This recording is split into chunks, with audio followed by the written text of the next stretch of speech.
और ये खबर महाराष्ट्र से, जहां प्याज की खेती करने वाले किसान परेशान हैं। बाजार में प्याज के उचित दाम न मिलने से उन्हें बहुत नुकसान झेलना पड़ रहा है। सरकार नई कदम उठाने का दावा कर रही है, लेकिन जमीनी स्तर पर उसका असर न के बराबर है। वहीं प्याज के उचित दाम न मिलने से नाराज किसान ने अपनी फसल को खेत में ही जला दिया।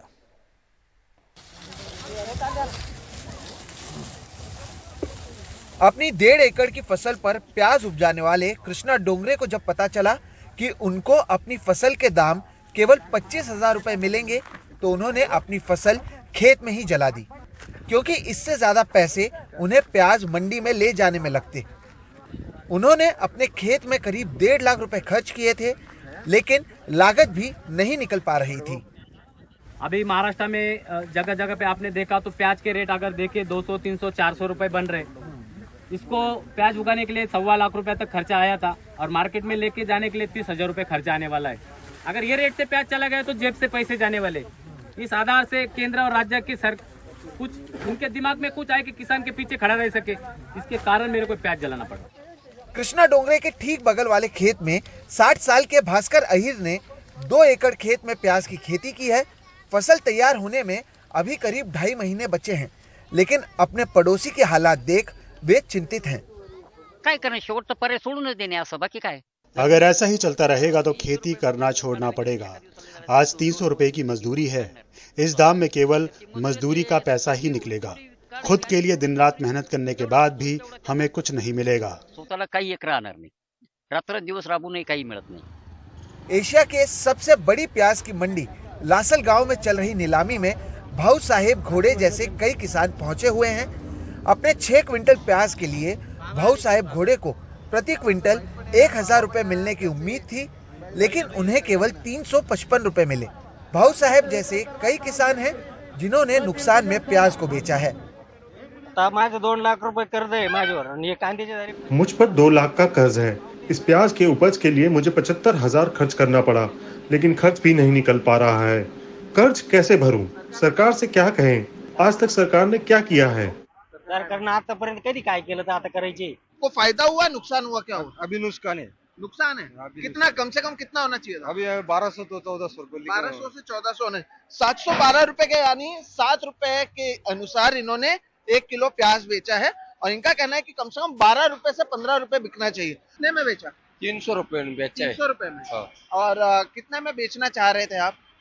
कम से कम 1500-1600 रुपए जाना चाहिए थे। भारी नुकसान झेलते हुए भी किसान अपना प्याज बेचने को मजबूर हैं। इस साल बम्पर प्याज होने के कारण सप्लाई बढ़ी है। जो प्याज बाजार में है उसकी गुणवत्ता कम होने के कारण किसान उसे जल्द बेचना चाहते हैं। गर्मी में प्याज के खराब होने का अंदेशा है। बांग्लादेश, सऊदी और श्रीलंका में निर्यात के समय लगने वाले कर के कारण मांग में कमी आई है। सरकार ने नाफेड के जरिए प्याज खरीदने का ऐलान किया।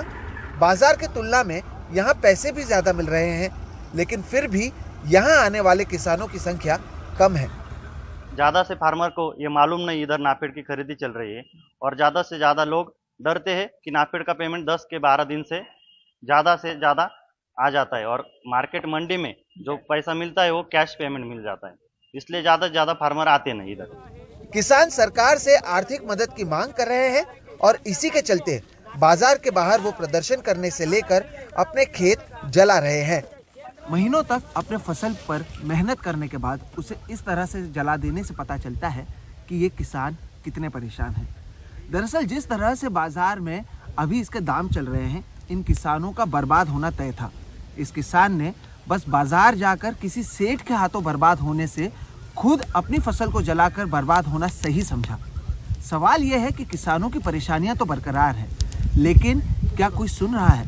क्योंकि अब तक सरकार की ओर से इनकी समस्या का समाधान दिलाने वाला कोई भी यहाँ पर नहीं आया है। नासिक से कैमरा पर्सन प्रवीण जिरोहित के साथ सोहित मिश्रा, एनडीटीवी इंडिया। प्याज के दाम और किसानों की परेशानी एक तरफ और महाराष्ट्र की सियासत एक तरफ। नेताओं का ध्यान न जाने कहाँ है, कहीं भी हो, लेकिन जनता पर तो नहीं है। एकनाथ शिंदे और उद्धव ठाकरे एक दूसरे पर आरोप प्रत्यारोप लगा रहे हैं। आणि भाजपला काय वाटतं की देशाचं स्वातंत्र्य काय गोमूत्र शिंपडून मिळालंय? की शिंपडलं गोमूत्र आणि झालं स्वतंत्र. तसं नाहीये. गोमूत्र शिंपडून आपला देश स्वतंत्र झालेला नाहीये. तर आपल्या सगळ्या क्रांतिकारकांनी स्वतःच्या रक्ताचा अभिषेक करून हे स्वातंत्र्य मिळवून दिलेलं आहे. आणि काय काय आपण त्यांचे जयंत्या पुण्यतिथ्या करत असतो. सावरकरांचं आलं का सावरकरांची जयंती, सावरकरांची पुण्यतिथी, भगतसिंग, राजगुरू. पण काही क्रांतिकारक असे आहेत की त्यांची नावं सुद्धा आपल्याला माहित नाही. केंद्रीय नेतृत्व मोदी जी हो, अमित भाई हो, इनके ऊपर बार बार जो निचले स्तर पर टिकाव कर रहे हैं, ये उनका रोजाना का खेल है. इतना ही मैं कहूँगा कि देश को आगे बढ़ाने वाले मोदी जी, इनके ऊपर आप जितनी टीका करोगे जनता उतनी ही तेजी से आपको जवाब देगी. पीएम मोदी ने प्रचंड गर्मी को देखते हुए अपने आवास पर एक उच्च स्तरीय बैठक की है. इस बैठक में फसलों पर मौसम के प्रभाव की भी चर्चा हुई. साथ ही पीएम ने निर्देश दिया कि गर्मी में लगने वाली आग को देखते हुए सभी अस्पतालों में आग का ऑडिट किया जाए. इसके साथ ही मीटिंग में जंगलों की आग से निपटने पर जोर दिया गया. पीएम ने आईएमडी को खास निर्देश दिए कि मौसम पूर्वानुमान ठीक से तैयार करे.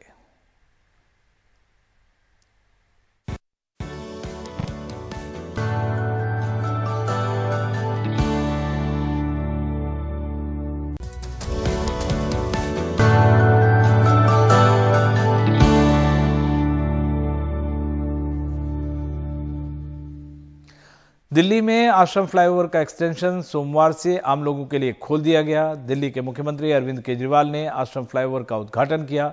लोगों को अब जाम से निजात मिलेगी. इस फ्लाईओवर के शुरू होने से धौला कुआं से लेकर नोएडा तक का सफर सिग्नल फ्री हो जाएगा. फ्लाईओवर फिलहाल हल्के वाहनों के लिए खोला गया है. भारी वाहनों की एंट्री इस फ्लाईओवर पर बंद रहेगी. देखते हैं हमारे सहयोगी परिमल कुमार की ये रिपोर्ट. से फ्री हो जाएंगे और एक तरह से अब नोएडा से ऑल इंडिया मेडिकल तक बिना रेड लाइट के आप फर्राटे से वहां पहुंच सकते हैं. तो दिल्ली के लोगों को मैं बहुत बहुत बधाई देना चाहता हूं. लोगों को थोड़ी तकलीफ तो हुई इस दौरान, क्योंकि काफ़ी आज जब ये कंस्ट्रक्शन चल रहा था तो ट्रैफिक की काफ़ी प्रॉब्लम हो रही थी. लेकिन जब भी कोई अच्छा काम होता है थोड़ी तकलीफ तो उठानी पड़ती है. हफ्तों से इंतजार था इस चहल पहल का. यह है सिग्नल फ्री आश्रम फ्लाईओवर एक्सटेंशन. इंतजार लंबा रहा लेकिन दूरी घटने वाली है, क्योंकि इस पर सिग्नल की कोई रोक टोक नहीं. आश्रम फ्लाईओवर से जुड़ने वाला 1.4 किलोमीटर लंबा आश्रम फ्लाईओवर एक्सटेंशन डीएनडी को जोड़ता है. अभी 2-4 छोटी छोटी चीजें बाकी हैं. जैसा बताया गया कि हाई टेंशन वायर एक है, तो कुछ दिन तक अभी इस पे लाइट व्हीकल्स चलेंगे.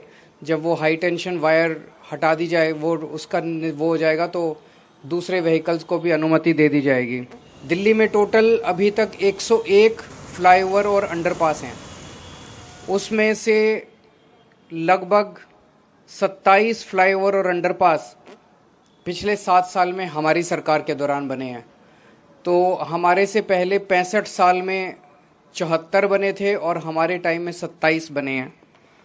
अभी आने वाले दिनों में 15 बड़े बड़े फ्लाईओवर या फ्लाईओवर के एक्सटेंशन या डबलिंग ऑफ फ्लाईओवर, इस तरह से 15 और बड़े बड़े प्रोजेक्ट्स पाइपलाइन में हैं.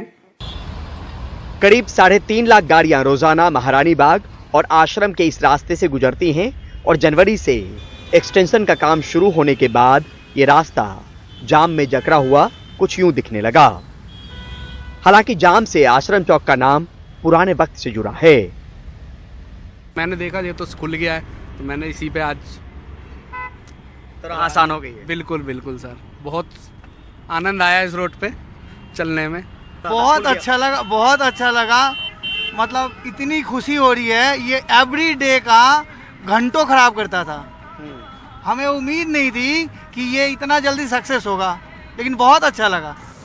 164 करोड़ रुपए की लागत से तैयार आश्रम फ्लाईओवर एक्सटेंशन दक्षिणी दिल्ली के रास्ते नोएडा जाने वाले या फिर उधर से दक्षिणी दिल्ली आने वालों की मुश्किल भरी राह आसान करेगा. इसको खोलने की पहली डेडलाइन 15 फरवरी थी, फिर 28 फरवरी हुई और अब 6 मार्च को आखिरकार ये काम पूरा हो सका. जाम में जकड़ी दिल्ली को लेकर आज की ये कोशिश है. लगातार बढ़ते ट्रैफिक के बोझ के मद्देनजर आज की ये कोशिश कल को लेकर भी है. तो उम्मीद करनी चाहिए कि सरकार की इस सोच के जरिए लोगों के समय की बचत होगी। नई दिल्ली से परिमल कुमार, एनडीटीवी इंडिया।